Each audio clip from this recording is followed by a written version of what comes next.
Sounds on TNN.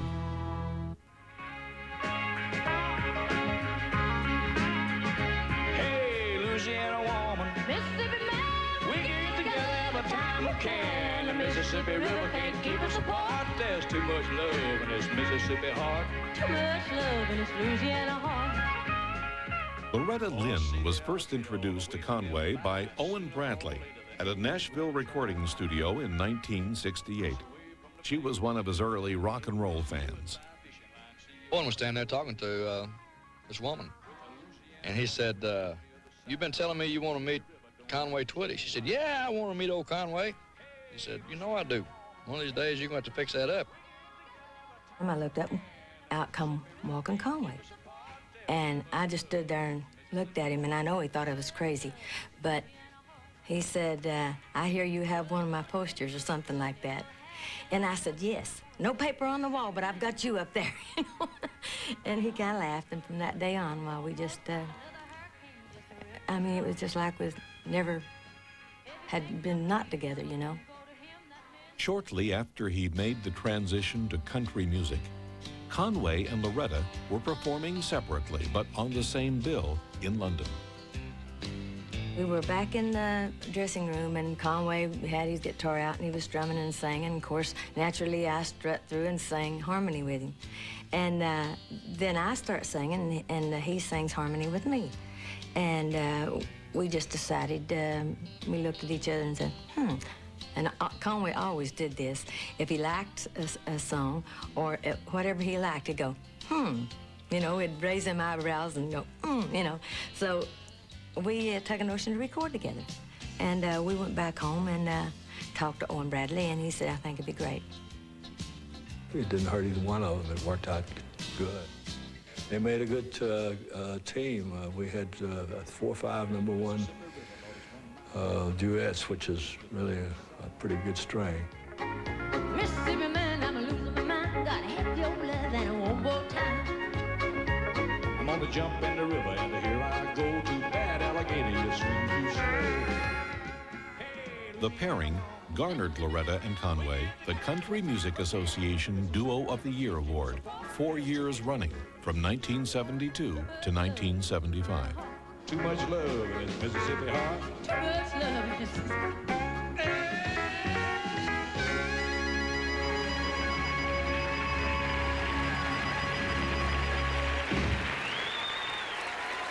His career was flying high, but Conway's drive and ambition left him little time for a social life. Following his brief teenage marriage, Conway had wed Mickey Jaco in 1956. They had 3 children, and though he was often on the road, his children thought Conway was a great dad.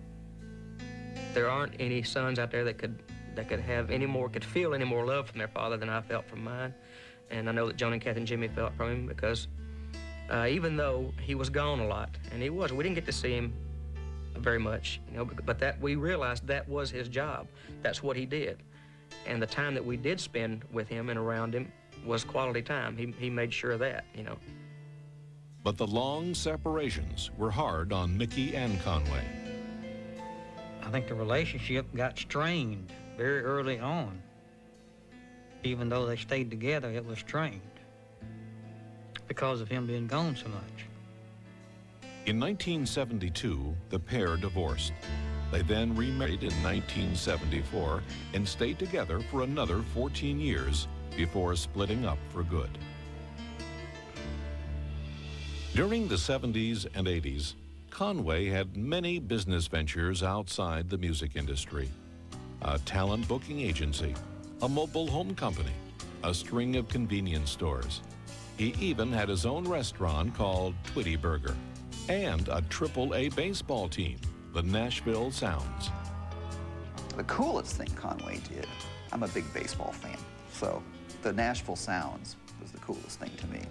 But most of the business ventures that weren't musical didn't work out.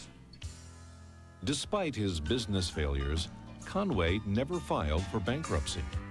And even though it caused him severe personal hardship, he paid back every investor in full. You will not find a person in this town that will ever even whisper that Conway Twitty was a dishonest person. The one thing you've got in show business, in the industry, that is worth more than gold is your integrity. And he had integrity. He had honesty and integrity. The kind of stuff you can't buy. You know, that's important. But the tourism business was Conway's biggest gamble of all. We had a little sign in our front yard and it said Twittyville, population 5. And we always talked about that one day we would all love to build some kind of complex that we would all live with our own individual families. So it was a dream years and years ago. And when we were moving to Nashville, we wanted to try to make this dream become a reality and also making it possible to open up for the tourists because Daddy felt very close to his fans. He'd go out there and greet them on the grounds. He realized there was a need there and a want for the people to see some famous, you know, country music recording star, and he filled that need. I'll tell you one thing that was really cool was Christmas at Twitty City. Conway, again, saw that need and made this incredible display that would go up every year and benefit, you know, the kids and the orphans and the wives of the firefighters and the policemen that had died. It was a very cool thing. A year after Conway's death, Twitty City was sold and closed. But during his lifetime, it was a great testament to Conway's love for his fans.